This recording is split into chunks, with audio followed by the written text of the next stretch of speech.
मैं परमेश्वर पिता का धन्यवाद देता हूँ कि उन्होंने कुछ बातों को जो मेरे जीवन के लिए मुझे सिखाई, आप लोगों के सामने रखना चाहता हूँ। और जैसे कि हम पिछले दिनों देख रहे थे कि जो भले कामों के विषय में, कि अपने जीवन में हमको उन कामों को करना है, तो फिर मुझे कुछ प्रभु ने और वचन दिए, जो कि पाया जाता है रोमियो 10 उसका 17, जो में से बहुतों को मुँह ज़बानी याद होगा। 10 का 17 कहता है, अतः विश्वास सुनने से और सुनना मसीह के वचन से होता है ना। जो हमारे पास जो विश्वास है, जब हम मसीह का वचन सुनते हैं तब हमको विश्वास होता है और विश्वास हमारा बढ़ता है। और फिर यहाँ पे जब इस वचन को जब हम आगे तक पढ़ेंगे और उसका 21वां वचन, यदि 10 का 21 तक देखेंगे, तो यहाँ पे कहता है कि 18 से शुरुआत करते हैं, परंतु मैं कहता हूँ क्या उन्होंने नहीं सुना, है ना। विश्वास सुनने से, सुनना मसीह के वचन से होता है। लेकिन वहीं पे फिर से परमेश्वर पिता पूछ रहे हैं, क्या उन्होंने नहीं सुना? सुना तो अवश्य है, क्योंकि लिखा है कि उनके स्वर सारी पृथ्वी पर और उनके वचन जगत की छोर तक पहुंच गए। मैं फिर कहता हूँ, क्या इसराइली नहीं जानते थे? पहले तो मूसा कहता है, मैं उनके द्वारा जो जाति नहीं तुम्हारे मन में जलन उपजाऊंगा। ऐसा करके फिर से इसराइलियों के विषय में ही, जैसे आंटी ने शुरू किया, नहीं मालूम, मैं इसको नहीं सोचा था मैंने इस वचन को ऐसा होगा, लेकिन यहाँ पे भी इसराइलियों के लिए परमेश्वर पिता कह रहे हैं कि उन्होंने नहीं सुना। सुना तो है, क्योंकि मेरा वचन सारे पृथ्वी में गूंज गया है। लेकिन 21वां वचन में जो अंतिम बात वो कहते हैं कि परंतु इसराइल के विषय में वह यह कहता है, मैं सारा दिन अपने हाथ एक आज्ञा ना मानने वाली और विवाद करने वाली प्रजा की ओर पसारे रहा, है ना। और इसका मतलब यह है कि उनके लिए था पहला अवसर, परमेश्वर पिता ने सारी आज्ञाएं दी, सब कुछ दिया, हिस पुश भी कर दिया उनको, कैसा अद्भुत बातें वहां पे दिया है। जब मूसा जो वो गीत को लिख रहे थे, तो परमेश्वर पिता ने सब कुछ उपलब्ध कराया था उनके लिए। लेकिन उन्होंने आज्ञा न मानने वाली और विवाद करने वाली प्रजा की ओर पसारा रहा। एक तो काम भी नहीं कर रहे हैं और फिर उसके बाद उसके पर विवाद भी कर रहे हैं, है ना। जो जिनको काम नहीं करना रहता वही विवाद भी करते हैं। मैं इस बात को जानता हूँ कि जिनको कोई लेना देना नहीं है, बेगानी शादी में अब्दुल्ला दीवाना जैसे जो बात होती है, मैं खैर अब नहीं बोलना चाहिए, रिश्तेदार और ये सब की जब बातें होती है शादी वादी में, तो जो परिवार जो रहते हैं, दूल्हा दुल्हन जो समधी और वो रहते हैं, वो तो बहुत समझदारी से सब कामों को करते रहते हैं कि सब चीज़ अच्छे से हो जाए। लेकिन जो प्रॉब्लम जो क्रिएट करने वाले जो लोग रहते हैं, शायद थोड़े दूर के लोग रहते हैं। तो यहाँ पे मैं इस बात को जब मैं देख रहा था कि जो विषय है, मैं इस वापस आते हैं कि जो मुझे ढूंढते भी नहीं थे उन्होंने मुझे पा लिया, जो मुझे पूछते भी ना थे उन पर मैं प्रकट हो गया, जो कि 20वां वचन कहता है। तो यहाँ पे जो है कि आज्ञा ना मानने वाली और विवाद करने वाली प्रजा। आज्ञा मतलब, आज्ञा पालन करना मतलब एक्शन होता है। आज्ञा दिया गया कि ऐसा करो या ऐसा नहीं करो, तो हम उसको फॉलो करते हैं। तब फिर उसको उससे पता चलता है कि आज्ञाकारी है कि अनाज्ञाकारी है एक व्यक्ति। तो उसके लिए, क्योंकि पहला कुरिन्थियों 4 का 20 यदि हम पढ़ेंगे, पहला कुरिन्थियों 4 अध्याय उसका 20वां वचन ऐसा कहता है, क्योंकि परमेश्वर का राज्य बातों में नहीं परंतु सामर्थ्य में है।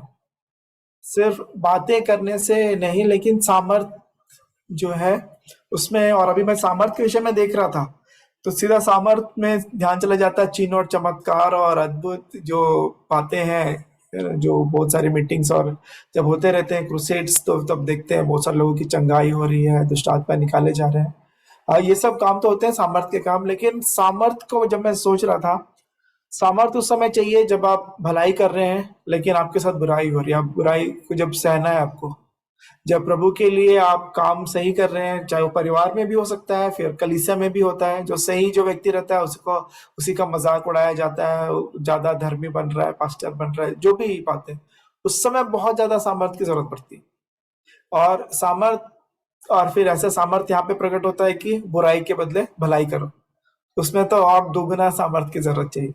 एक तो जो अच्छा कर रहा है हमारे साथ, तो उसके साथ अच्छाई करने में तो मेहनत लगती है, जो अच्छा कर रहा है उसके साथ भी। लेकिन जो बुराई कर रहा है उसके साथ और दुगनी मेहनत की जरूरत पड़ती है। तो यहाँ पे जो मैं इसको ऐसे समझ रहा था कि परमेश्वर का राज्य बातों में नहीं परंतु सामर्थ्य में है। और 21 वचन को नहीं पढ़ूंगा मैं, क्योंकि पौलुस ही ऐसा कह सकते हैं कि क्या तुम चाहते हो कि मैं छड़ी लेकर तुम्हारे पास आऊं या प्रेम और नम्रता की आत्मा के साथ। तो इतना उनको बोझ था कलीसिया के लिए कि तुम सिर्फ बातें मत करते रहो, कुछ करो।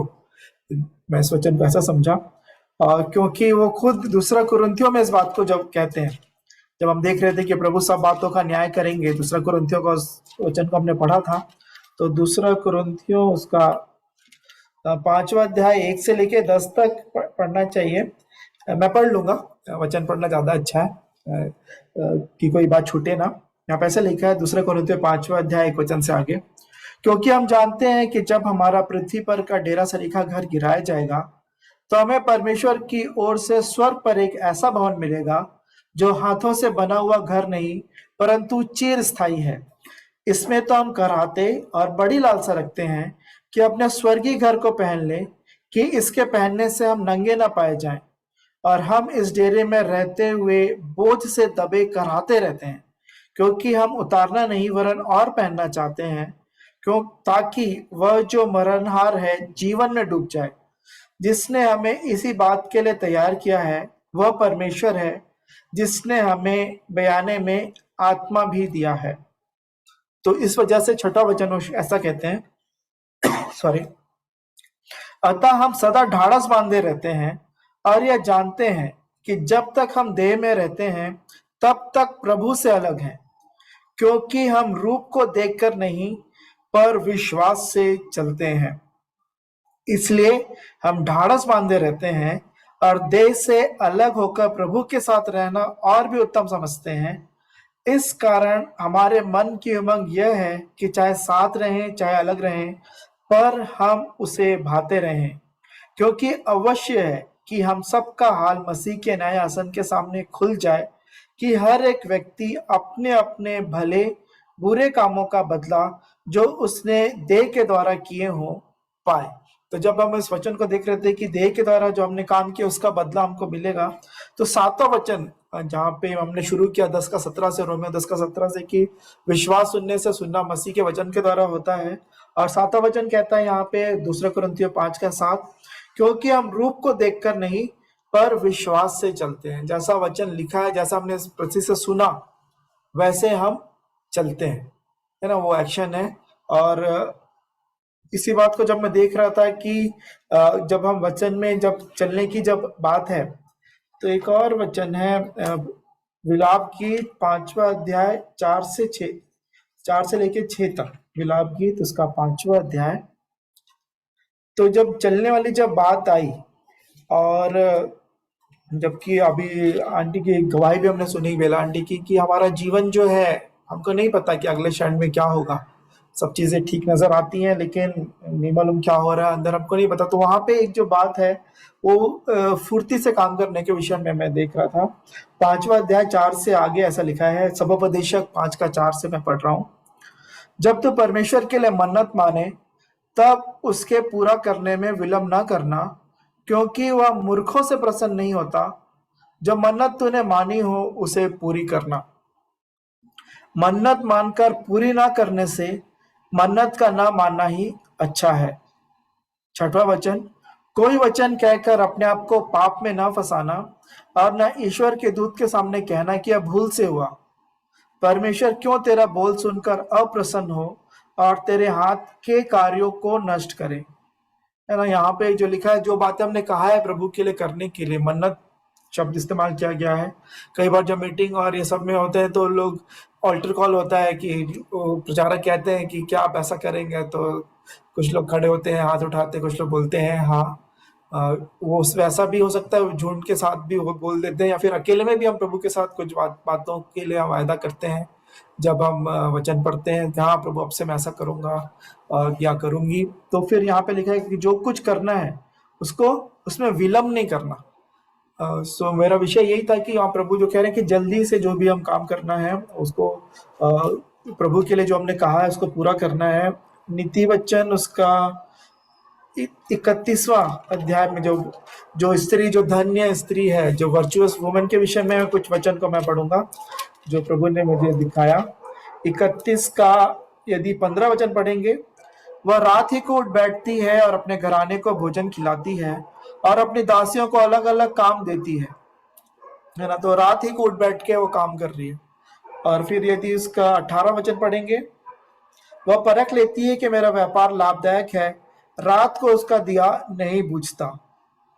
और यहाँ पे 16 वचन भी देखो, यदि पढ़ लेंगे तो वह किसी खेत के विषय में सोच विचार करती है और उसे मोल ले लेती है और अपने परिश्रम के फल से दाख की बारी लगाती है ना, परिश्रम के फल से। और यहाँ पे जब वो इतने सारे कामों को जब वो करती है तो 31st वर्ष में उसके लिए उसका प्रतिफल भी लिखा हुआ है। 31वां वचन, उसके हाथों के परिश्रम का फल उसे दो और उसके कार्यों से सभा में उसकी प्रशंसा होगी। उस स्त्री के विषय में लिखा है कि वो कितनी मेहनती है, वो कार्य करती है। नीति वचन 21वां अध्याय भी देखेंगे। नीति वचन 21 का 25 से 26, 25 और 26 वचन। आलसी अपनी लालसा ही में मर जाता है, क्योंकि उसके हाथ काम करने से इनकार करते हैं। कोई ऐसा है जो दिन भर लालसा ही किया करता है, परंतु धर्मी लगातार दान करता रहता है। यहाँ पे दान के विषय में आ गया फिर पैसे वाली बात, लेकिन यहाँ पे लिखा है कि उसमें भी आलस नहीं करना है। यहाँ पे लिखा है, दोनों वचन को मैंने पढ़ लिया, सो इस पे हम ध्यान करेंगे। और 20 का 4 भी यदि देखेंगे, 20वां अध्याय नीति वचन 20 का 4, आलसी मनुष्य शीत के कारण हल नहीं जोतता, इसलिए कटनी के समय वह भीख मांगता और कुछ नहीं पाता। सो आलस और काम करने के विषय में जो वचन मुझे मिले। और यहोशू में भी यदि हम देखेंगे, यहोशू कैसे कार्य किया उसने, जब यरीहो की दीवार को गिराना था और जब प्रभु ने जो उसके लिए जब आज्ञा दी कुछ कार्य को करने के लिए, तो किस तरीके से करते थे वो। तो 30 का 1 वचन मैं पढ़ लूंगा, 3 का 1, सॉरी, यहोशू 3रा अध्याय 1 वचन। यहोशू सवेरे उठा और सब इसराइलियों को साथ ले शित्तीम से कूच कर यरदन के किनारे आया और वे पार उतरने से पहले वहां टिक गए। तो यहाँ पे सवेरे उठा है ना, सुबह के विषय में लिखा है। फिर यहोशू 6 का 12 भी यदि हम पढ़ेंगे, 6 के 12 में, यहोशू सवेरे उठा और याजकों ने यहोवा का संदूक उठा लिया।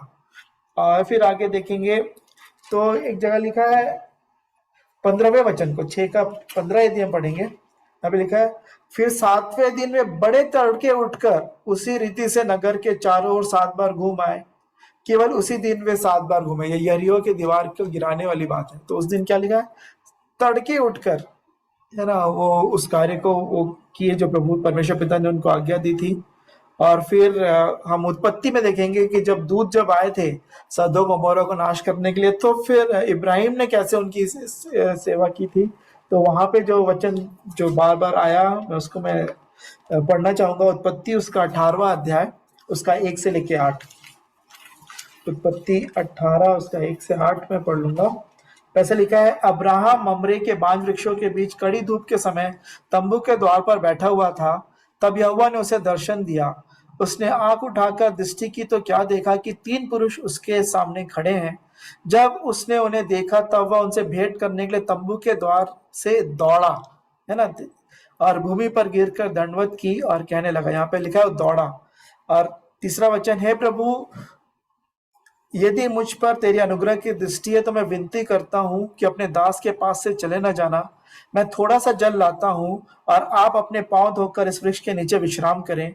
फिर मैं एक टुकड़ा रोटी ले आऊं और उससे आप अपने अपने जीव को तृप्त करें, तब उसके पश्चात आगे बढ़ें, क्योंकि आप अपने दास के पास इसीलिए पधारे हैं। उन्होंने कहा, जैसा तू कहता वैसा कर।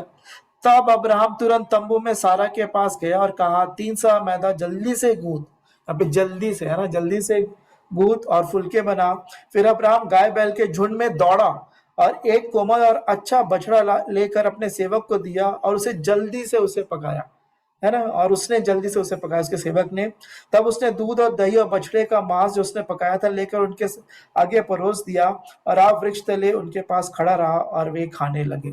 तो कितना वो जब भी प्रभु के दूत का जब वो सेवा कर रहे हैं तो कितनी तेजी से, जल्दी से, है ना, समय बिना गवाए वो अपना कार्य को कर रहे हैं। और यही बात एक और वचन मुझे मिला, नीति वचन 6वें अध्याय में, नीति वचन 6 और उसका 6 से लेके 11 तक मैं पढ़ लूंगा। हे आलसी, चींटियों के पास जा, उनके काम पर ध्यान दे और बुद्धिमान हो। उनके न तो कोई न्याय होता है, न प्रधान और न प्रभुता करने वाला। तो अभी वे अपना तो अभी वे अपना आहार धूपकाल में संचय संचय करती हैं और कटनी के समय अपनी भोजन वस्तु बटोरती हैं। हे आलसी, तू कब तक सोता रहेगा? तेरी नींद कब टूटेगी? कुछ और सो लेना, थोड़ी सी नींद, एक और झपकी, थोड़ा और छाती पर हाथ रखे लेटे रहना। तब तेरा कंगालपन राह के लुटेरे के समान और तेरी घटी हथियारबंद के समान आ पड़ेगी। सो आज मैं यहीं पे रुकूंगा, क्योंकि यहाँ पे तो मनुष्यों के विषय में परमेश्वर पिता ने कहा फुर्ती करो, चींटियों के पास जाओ, उनके ना कोई यहाँ पे लिखा है ना तो कोई न्याय होता है, ना प्रधान और ना प्रभुता करने वाला। तो यहाँ पे कई बार मैं इस बात को देखा जो इसराइल में भी पाई गई समस्या, मूसा नहीं दिखे उनको 40 दिन तक, तो उन्होंने फिर बछड़ा बना लिया। कई बार हम लोग भी किसी मनुष्य के ऊपर इतने आश्रित हो जाते हैं, कई नहीं होना चाहिए हमको। कि प्रभु ने कहा है कि चींटियों से पास सीखो, कि ये नहीं कि हम जो अगुए हैं उनको छोड़ के जाने की मैं बात नहीं कह रहा हूँ, लेकिन कभी भी फुल्ली डिपेंडेंट वाली बात प्रभु पे ही हो हम हर एक बातों में। सो मैं यहीं पे रुकूंगा, क्योंकि परमेश्वर पिता कितना धीरज धरते हैं, मैं उसके विषय में भी मैंने देखा है कि यदि वो फुर्ती करेंगे तो फिर हम कहीं के नहीं रहेंगे। वो दंड देने में और कितना सहते रहते हैं, कितना हमको अवसर देते रहते हैं, मैं उसको भी देखा कि हमको फुर्ती करना है, क्योंकि वो हमारे लिए धीरज धर रहे हैं, वो इंतजार कर रहे हैं कि जब तक लूत को हाथ पकड़ के खींच के नहीं निकाल लेंगे तब तक वो नाश भी नहीं करेंगे। मैं परमेश्वर पिता का धन्यवाद देता हूँ इन बातों के द्वारा मुझे सिखा रहे हैं। हालांकि एक्शन में मुझे भी बहुत अभी मेहनत करनी है, मेहनत मैं नहीं कर सकता, प्रभु के दया अनुग्रह में ही हो सकता है, उनकी आत्मा की अगुवाई में। तो प्रार्थनाओं की मुझे बहुत आवश्यकता है, तो मेरे लिए इस विषय में कि मैं एक्शन में रहूं, सिर्फ शब्दों में नहीं लेकिन सामर्थ्य में भी प्रभु की का सच्चा गवाह मैं बनता जाऊं, और जिससे प्रभु मुझसे प्रसन्न हो, चाहे मनुष्य दुखी होते रहे, प्रभु सहायता करें। Thank you.